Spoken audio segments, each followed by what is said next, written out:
মধ্যপ্রাচ্যে চলমান উত্তেজনা কমাতে ইরানের সুপ্রিম ন্যাশনাল সিকিউরিটি কাউন্সিল 2 সপ্তাহের অস্থায়ী যুদ্ধবিরতি চুক্তি অনুমোদন করেছে।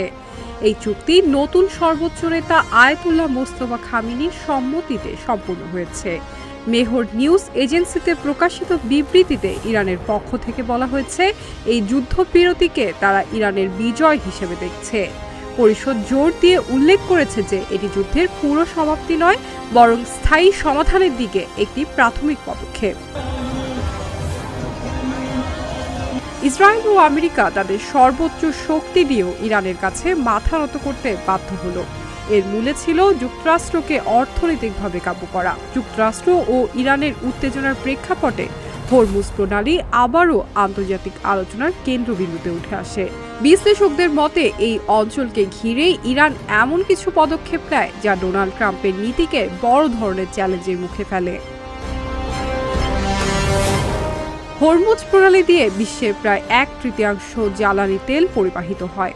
ফলে এখানে সামরিক উত্তেজনা সৃষ্টি হওয়ায় বৈশ্বিক অর্থনীতিতে সরাসরি প্রভাব ফেলে।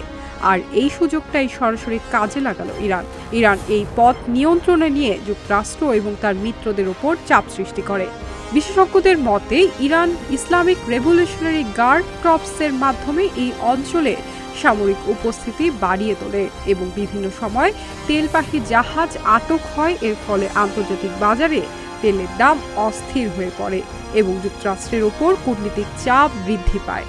শত্রুপক্ষের জন্য এই পথ সম্পূর্ণ বন্ধ করে দেয় ইরান।